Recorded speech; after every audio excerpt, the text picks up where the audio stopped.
Hi YouTube, welcome to another edition of Horror Hands, and for this video I'm going to go through all the Blu-rays and DVDs that I picked up in the month of November. So I'll crack on with the first film. The first film that I got is The Seventh Voyage of Sinbad, and I got this just because I've not seen a Sinbad film for a long time, so I had fun rewatching this. I like these movies for the monsters and for Ray Harryhausen's handiwork, and indeed the stop motion in this movie is incredible. Some of the best that I've ever seen, which is saying something because they're all pretty much amazing. But the effects in this one I really appreciated. This has got the Cyclops and the dragon, the giant two-headed bird, and then this really impressive fight with a skeleton at the end of the film. So in some ways it's not aged all that well, but the stop motion effects are still absolutely incredible. So had fun watching that one again. Okay, next movie is the Nightmare on Elm Street remake. Again, thank you to John from Project Ellsworth for sending me this. I did give this one a watch because I had a few people asking me what I thought of it. I've got to say, it is pretty weak. it's a pretty weak entry into the series. Even my dad texted me about this one, and he had some choice words about how bad this movie was. Still really happy to get it. I'm going to add it to the collection and finish off the Nightmare franchise.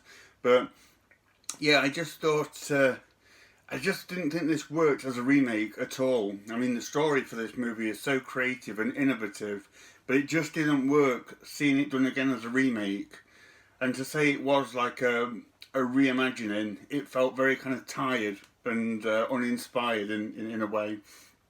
One thing I did like about this film though, which a lot of people seem to not like, was Freddy Krueger. I liked his scenes. I thought he was pretty good. I liked that they had a more dark and serious tone. But saying that, a lot of the film didn't make sense. There was just things that didn't make sense to me. People having dreams when they probably wouldn't, like in the middle of a swimming pool or even at somebody's funeral. I don't know who falls asleep at someone's funeral, but that was just a bit bizarre. So yeah, not a great movie, but John, Project Ellsworth, thank you again so much for sending it me. I'm glad I finally checked it out. Okay, next up from Tartan Asia Extreme is A Tale of Two Sisters. This is one that I've just been curious about for a long time. It looks really creepy. Haven't had a chance to check it out yet, but I'm sure I will do soon. Because it's subtitled, I want to give myself a bit of time to actually pay full attention to it and see what's going on. So, that one. Next up from Scream Factory is The Autopsy of Jane Doe. This was absolutely brilliant. I've heard nothing but great things about this film, and I'm happy to say that it lived up to all expectations. So this stars Brian Cox and Emil Hirsch, and they are a father and son team of morticians, and one night they get this body of Jane Doe sent to them, and she's sort of perfectly preserved. There's not a mark on her, but internally she has some horrific and really strange injuries, and they have to work through the night to try and find out what happened to this young woman. But while they're doing it, creepy supernatural stuff is going on around them. It's absolutely fantastic. I'm so glad that I got this and gave it a watch. And to say that it's predominantly done with two actors, three if you include Jane Doe, and take place for most of the film in one room, it's incredible. It's so good how they made this movie so effective. I thought it was amazing. I could watch it again now, to be honest. So, really happy to get that one. Okay, next up is Banshee. So I did a quick video about this earlier in the month because I think this is the first Banshee related horror film. It was okay. I had fun watching it. The Banshee looked pretty cool, although I think it was mainly CGI. But there was some pretty gory deaths in this film that I didn't quite expect, so that was alright. So, but yeah, on the whole, okay, not too bad. Okay, next up is Becky. So I've seen a few people pick this one up, and I think, like myself, a lot of people were curious to see what Kevin James was like in this film, because he goes from his kind of light comedy background to playing a really sinister, murderous escaped convict. And him and his convict friends, if you will, they target Becky and her family that are on holiday in this house in the woods. But I thought it was excellent. I thought this was a really good film.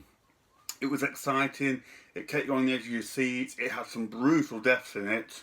The girl who plays Becky, she's only a young girl, but she was really good, frighteningly convincing in what she did in the film. I won't go into what she does, but really, really impressive performance from Lulu Wilson, who played her, and Kevin James was amazing. Props to him. He was really good, very convincing, very scary as this sinister escaped convict. So yeah, really enjoyed Becky. I can recommend that one. Okay, next up from Synapse Films is Black Roses. And I want to thank Rob from the Wacky World Lounge for this one. He recommended this one a long time ago, and I'm finally getting around to picking it up. And I had a lot of fun watching this film. This is a really fun, cheesy 80s heavy metal horror film. So this heavy metal band called the Black Roses, they come into this sort of sleepy little town, and their music sort of possesses the teenagers and makes them kill their parents and their elders and that kind of thing. It's got a sinister sounding storyline, but it's so cheesy and so fun. You just can't help but be entertained and have fun by this one. And it's got some great practical rubber monsters in it as well, which I cannot resist. Rubber monsters for some reason. So yeah, this is a lot of fun. Really enjoyed Black Roses. If you're into cheesy 80s horror films, definitely look that one up. Okay, next one is a Shudder original. This is Blood Quantum, and this is a zombie film. The first 20 minutes or so of this film, I was really impressed with. It starts to show the infestation of a town with this zombie epidemic, and it's really good. It affects the animals, it affects like the fish and things like that. Some really cool scenes in it. It then jumps ahead sort of a few months, a year later, and they've turned the town into like a fortress to fight off the zombies. From there it kind of became a little bit formulaic, and I've kind of seen everything that they did, but it was still enjoyable. It just had such a strong start. I thought I'd like to have kind of kept it in that first 20 minutes when the virus was just breaking out and seeing what happened. But no complaints about this one really. I enjoyed it, and on the whole I'm really liking these Shudder original movies. I've got some more to show, but most of them are really cool. Okay, next up from Dark Rift Films is Book of Monsters. So shout out to Jumbo Shango for showing this off. I didn't realise this was available. I got this from Dark Rift's website. They're like an independent company that have made this film. Watched it last night and had a really good time watching it. It's a really good effort for what seems to be just a completely independent company here in the UK. I got the collector's edition, so this came with some really nice stuff as well. You get some signed lobby cards, a poster, a badge, things like that. And there's only 300 of these available, guys. So yeah, I've got 199 out of 300. So yeah, definitely check out, look up Dark Rift Films and have a look at their website. It's always nice to support independent filmmakers, and like I say, this was a really good effort. It's about these teenagers. They have a party and they get invaded by these monsters, these weird creatures. It's as simple as that, really. Some of it's quite amateurish, but the practical effects and the gore in places is really good. So props to them for that. Okay, next up, one that I'm a bit late to the party on and that's Brightburn. But I thought this was really good.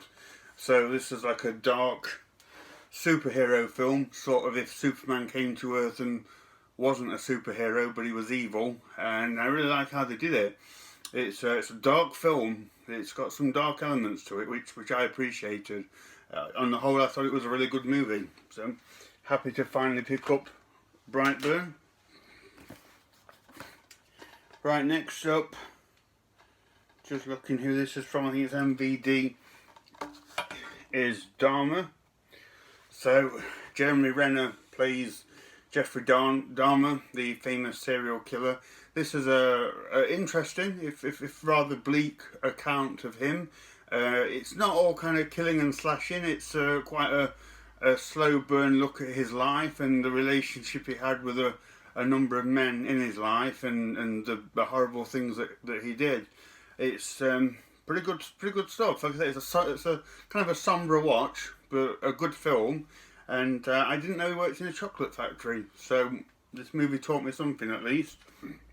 So yeah, that's cool.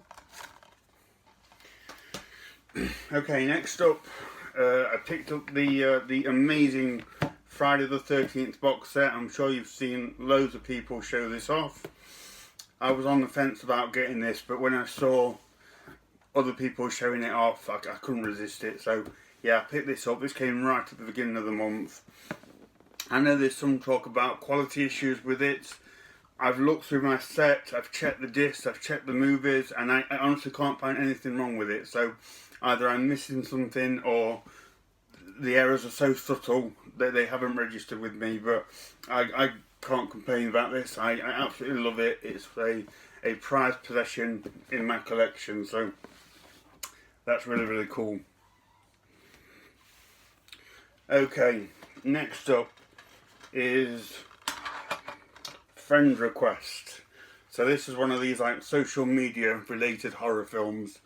I don't do social media, I'm not on Facebook or anything, but I got this because I got an Unfriended vibe from this movie. Unfriended was a film that I really enjoyed, and I was surprised by how much I enjoyed it, so I thought I'd check this one out. And I really like this one too. It seems that these social media horror films kind of do it for me. So this is this popular high school girl. She friends somebody on Facebook, this like outcast girl who's got no friends.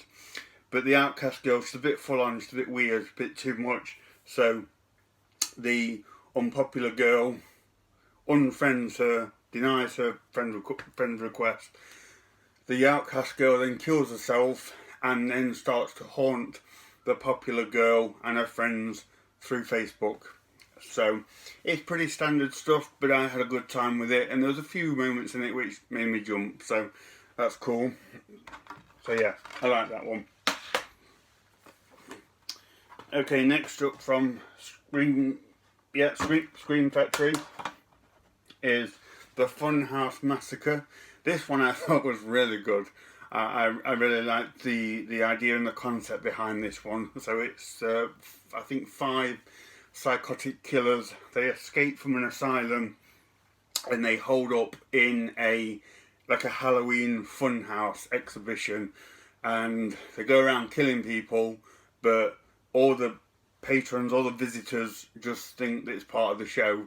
So it's just crazy, but it's such a fun film. It's got some great humour in it, some great gore. There's some famous horror actors that pop up in it. I thought it was really good. Seems to be a lot of films as well nowadays that take place in like these Halloween theme park type places, which I have no problem with. I think it's a really good setting. This is probably one of the most fun of those films that I've seen. I liked Hellfest as well, but this one was really good. Right, next up is Gargoyle.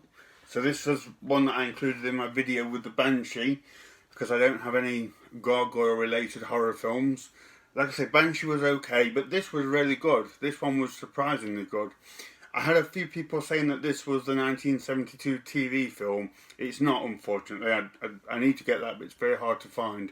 This is a sci-fi film from the early 2000s. A lot of CGI, a lot of cheap CGI, but it's actually got a really good story behind it, which kept my interest throughout.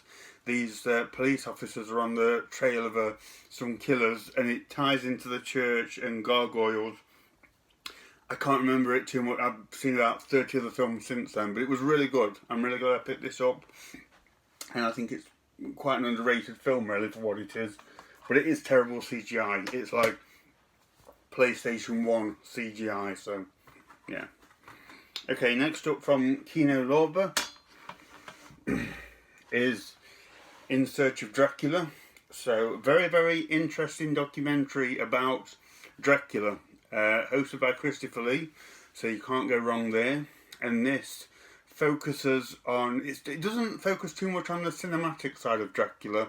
It focuses on the kind of the initial legend ranging back from Vlad the Impaler, and then it looks at a number of kind of vampire beliefs and superstitions around like the Carpathian Mountains and around Europe and that kind of thing. Like I say, very interesting documentary. I always think that this is from like the mid-70s, and documentaries that old don't always age well, but for me, I can't help but like a documentary about Dracula hosted by Christopher Lee. So yeah, this was always going to be cool for me on some level, and it did teach me quite a few things actually about vampires and things, so that's always a bonus. Okay, next up from Kino Lorber again is Bulldozer. So I did a quick review of this a couple of weeks ago, or a week or so I won't talk too much about it. It's a fun TV film. You have to kind of get around the concept of a very slow moving bulldozer killing people off one by one, but if you can do that, you should have some fun with that movie. Okay, next up from Mondo Macabro is The Killer of Dolls. I had to come on and talk about this as well. As I said in a video that I did earlier in the month, this is possibly the most unintentionally hilarious film I've ever seen. Made by people who don't seem to know anything about how humans act around each other, and it is a comedy gem. It's actually a really good film as well. I really like the premise behind this. It's just the way people act in this film is so weird. It had me laughing out loud, but wonderful, wonderful film to watch. I'm really glad that I picked that up. Okay, next up from 101 Films is Late Phasers. So shout out to Blu-ray Collector for this. He showed this off. I didn't even know this was available, and I bought it as soon as I finished watching this video because I wanted to see this film for a long time. So finally got around to checking it out. Gotta be honest, I was a little bit disappointed with it. It starts out, the first 5 to 10 minutes are excellent. There's this werewolf attack. The werewolf looks great. It's practical effects. And I thought I was in for a really good time. But after that first 5 or 10 minutes, it's really slow. It's really, really slow. And it's not until the very end of the film that we see any more werewolf action. So, struggled really to hold my interest. And the main character was really not a very likeable guy. I think he was supposed to be a bit surly and miserable, but I just didn't care for him. I didn't like him. So, yeah, a bit disappointed with Late Phasers. I know it's a film that gets very popular reviews, but no, it didn't really do a lot for me. But as always, I'm glad that I've finally checked it out. Right, next up is a film called Machined. Just came across this and picked it up, but it's terrible. It's a really bad film. It's about this guy. He creates this sort of killer that kills people that stop off at his garage at the side of the road, but it's so boring, it's so hard going, and it looks awful. It has this like black and white tinge to it that was really not nice to look at. It's also got a hint of shot on video as well, which I'm not a fan of, so no, did not like this film. It was terrible. Okay, next up, another one that I'm late to the party on, but I'm finally checking out, was Midsommar. So I watched this early in the month. I thought it was absolutely brilliant. I know this really seems to divide people. I've read some scathingly bad reviews about it, but for me, it worked. I'm really impressed with Ari Aster and his directing skills. The way he just manages to keep mounting up the dread and fear when not actually much is happening. I really appreciate that style of filmmaking that he has, and I really hope he makes more horror movies. But I really thought this was good. Would I recommend it? Probably not, because of how divisive a film it is. But for me, I really liked Midsommar. I thought it was excellent. Made me feel very uncomfortable. Okay, next up from MVD is Mikey. So this is one that I've never seen. I've heard other horror collectors speak very fondly of this film. They really like it. Gave it a watch and I really enjoyed it too. I can see why so many people are a fan of this film. It's a really good film about this kid, Mikey. He's a real evil little dude. He goes from like foster family to foster family. He looks and acts really sweet. He's a really nice, lovely little boy, but then he has this dark side where he just kills and murders people and stuff like that. It's an example of a really good 90s horror film. I think this film is still unavailable in the UK. You never hear of it. Yeah, I'm pretty sure it was never released over here. I suspect it's probably because of the violence involving children, which sounds sinister, but it's done very well. It's a very well made film, and the little kid in it did a great job. So really enjoyed Mikey. I can see why a lot of people recommend that movie. Right, next up from Scream Factory is Murders in the Rue Morgue. So this is one from the early 30s with Bela Lugosi. It's another one that I really liked. I've never seen a adaptation of Murders in the Rue Morgue. I didn't even know the story behind it, but it's Bela Lugosi. He has this ape creature, and what's he doing now? He's kidnapping women to try and swap the blood over. Something like that. I might have got that wrong, but it's really good. It's got some cool black and white gothic moments in it, and Bela Lugosi is fantastic in this as well. It's one of his best performances in my opinion. I thought he was really good. Right, next up from Shriek Show is The New Barbarians. So this is like one of these exploitation kind of films. It's okay. It's not too bad. It's directed by Enzo Castorelli, who, for me, I just always think of terrible dialogue. His films have the most weirdest dialogue. None of the conversations really make sense and are somewhat unintentionally funny. But this was okay. It's just about entertaining enough to get through. That's the best thing I can say about it. Okay. Next up as well from Shriek Show is Nightmares Come at Night. This is not one that I enjoyed. I could not get into this one at all. It's a Jess Franco film, which kind of tells you enough there. And when Jess Franco's good, he's very good. But sometimes I just get the feel that he just didn't care. And I felt that with this film. It was just, there was just nothing there. Very hard to get through, very boring, so not one that I could recommend, unfortunately. Okay, next up from Wild Eye is Plaguers. I haven't watched this yet, but this looks really cool. It's got Steve Rails back in it, who I always enjoy seeing on screen. So it looks cool, but it's Wild Eye, so I don't know. I'm never sure about Wild Eye, but I'm hoping it'll be good. It looks like a lot of fun. Okay, next up from Shudder, it's a Shudder original, is Scare Package.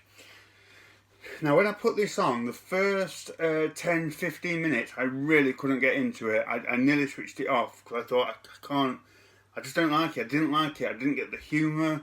I didn't understand what they were doing with it. But if you stick with it, it pans out, and it's actually a really, really good film. So the story is, this guy owns a video shop and he gets a new employee, and he's sort of telling him about horror conventions, and each time he tells him a new kind of horror, it plays out. So it's like an anthology, is what I'm trying to say. And it's just a really fun, a really funny look back at like 80s horror. It's a really good homage to 80s horror. I had such a good time watching this. It was a really good film. The segment with the guy in the woods melting had me laughing out loud. I thought that was absolutely one of the greatest things I've ever seen.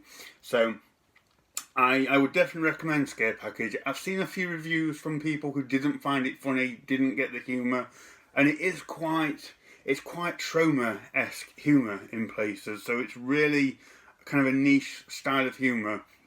But I loved it, and I really appreciated the references and the nod back to old horror movies.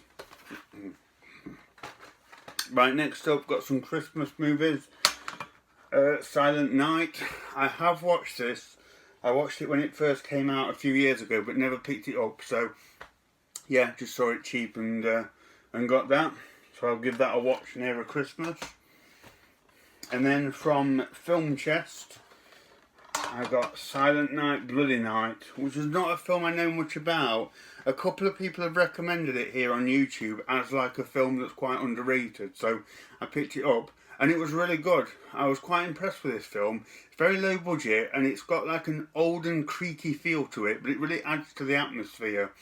It's this old mansion that gets bought again by somebody, but there's still someone going around killing people with an axe. And there's some quite bloody scenes in it as well. So glad I picked this one up. It's a kind of like a rare oddity, but one that I enjoyed. John Carradine stars in it as well, which is cool. Okay, next up from Warner Brothers is Tormented. I haven't watched this yet, but it looks interesting. I think it's from about 1960, of a guy, he sort of ditches this woman that he's with, and she ends up dying, falling off the cliffs into the sea, and then her ghost comes back from the sea to haunt him, which just sounds like an appealing plot for me. So I'll give this a watch at some point, but yeah, this one just looks like an interesting one. Okay, next up from Wild Eye is the Velociraptor. And gosh, what to say about this one? This one is almost beyond any kind of criticism. It is so ridiculous and so stupid, but it knows it and it plays up completely to its own stupidity. So it's almost like impervious to saying anything bad about it. It's about a priest who, I can't remember why, but he turns into a velociraptor to kill criminals and ninjas. So yeah, and the velociraptor itself, I like it because it's practical, but it's as practical as it gets. It's literally a rubber suit that somebody's wearing. You can see their arms and legs poking out. You can see holes in the suit and things like that. They make no attempt to give anything in this film any kind of validity, but I couldn't help but be entertained by it. And like I say, what do you say, really? I mean, what do you say about a rubber velociraptor fighting ninjas? It's just, yeah, very, very, very funny, but very niche humour, I would say. Right, next up from Mill Creek is When a Stranger Calls. I found this with the retro VHS slipcover, so jumped on this and got it for the collection. Really good film, very creepy opening. I forgot about that opening and how creepy it was. It's really scary stuff. But kind of then goes into sort of police drama territory, but still a good film. It's one that I enjoy. So that's cool. And the last movie, another Shudder original, and that is Z.